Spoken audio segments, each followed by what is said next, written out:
Good morning বন্ধুরা, তোমরা কেমন আছো? আশা করি খুব ভালো আছো। আমিও খুব ভালো আছি। প্রতিদিনকার মতো আজকেও তোমাদের কাছে রেসিপি নিয়ে হাজির হলাম।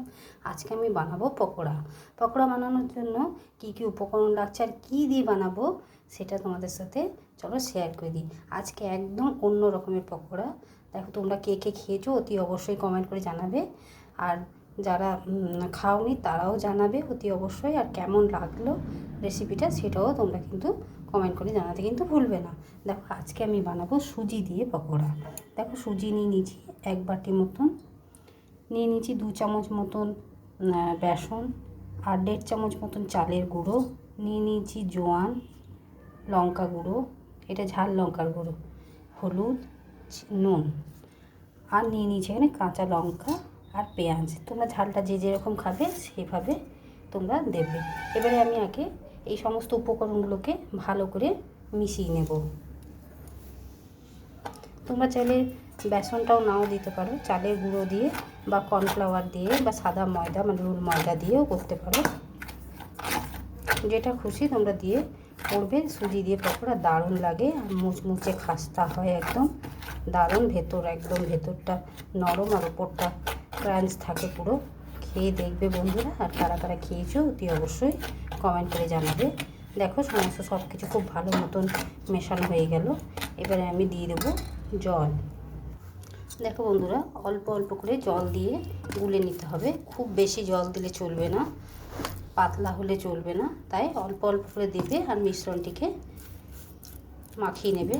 চামচে চাইলে, হাতে চাইলে, যেভাবে চাইবে। এবারে আমি দিয়ে দেবো পেঁয়াজ আর কাঁচা লঙ্কা।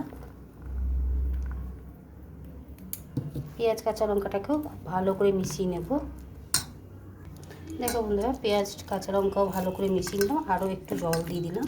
এবারে আমি 10 মিনিটের জন্য ঢেকে রেখে দেবো রেস্টে, যাতে সুজি দেওয়া আছে, চালের গুঁড়ি দেওয়া আছে, তাহলে জলটা একটু টেনে নেবে, সেট হয়ে যাবে সুজি চালের গুঁড়োর মধ্যে। তাই আমি কিছুক্ষণ 10 মিনিটের জন্য ঢাকা দিয়ে রেখে দেবো।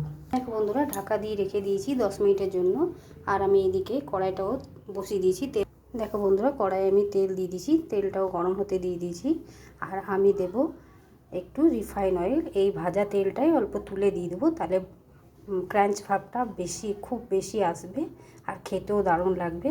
তাই আমি গরম তেলটা 1 চামচ মতন তুলে দিয়ে দেবো।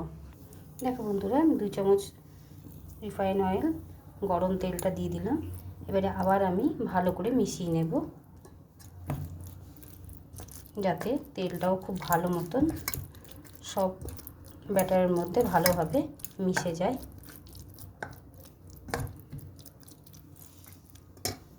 দেখো বন্ধুরা, মিশ্রণটা খুব ভালোভাবে মেশানো হয়ে গেছে। ঘনত্বটা দেখো কতটা, এইভাবে রাখতে হবে, খুব পাতলাও নয় খুব গাঢ়ও নয়। এবারে আমি একে একে বড়ার শেপ দিয়ে, তোমরা যেরকম দেবে, যেরকম পকোড়া ভাজে সেইভাবে আমি ভেজে নেব। তেলটাও গরম হতে দিয়ে দিয়েছি। চলো বন্ধুরা, এবারে কড়াইয়ের মধ্যে আমি একে একে দিয়ে দেব। দেখো বন্ধুরা, আমি হাত দিয়ে সমস্ত পকোড়াগুলোকে দিয়ে দিলাম। আর আঁচটাকে সিমে রেখে, গ্যাসের আঁচটাকে সিমে রেখে আমি করছি, তাহলে ভাজাটা খুব ভালো মতন হবে। আর যতগুলো ধরলো ততগুলো দিলাম, দুবারে ভেজে নেব। আর এই রকম সুজি দিয়ে পকোড়া খেতে দারুণ লাগে। একবার অতি অবশ্যই বানিয়ে খেয়ে দেখবে, আমাকে কমেন্ট করে জানাতে ভুলবে না কিন্তু বন্ধুরা। এবারে আমি হাতটা ধুয়ে তারপর আমি ফিরে আসছি। দেখো বন্ধুরা, এবারে আমি গ্যাসের ফ্লেমটাকে একটু বাড়িয়ে দিলাম। প্রথমে একটু লো ফ্লেমে রেখেছিলাম। এবার দেখো, আস্তে আস্তে সব উল্টে নিচ্ছি। দেখো, উল্টাতেও কোনো রকমভাবে অসুবিধা হবে না। দেখো, এইভাবে আমি উল্টে পাল্টে ভালো মতো ভেজে নিয়ে তারপর তোমাদের কাছে ফিরে আসছি। দেখো বন্ধুরা, পকোড়াগুলো ভাজা হয়ে গেছে আর কতটা খাস্তা আর মুচমুচে হয়েছে। এবার আমি একটা অন্য জায়গায় তুলে নেব, তারপর একই রকমভাবে বাকিগুলো ভেজে নিয়ে তারপর তোমাদের কাছে ফিরে আসছি। দেখো বন্ধুরা, সুজি দিয়ে পকোড়ার রেসিপি আমার তৈরি।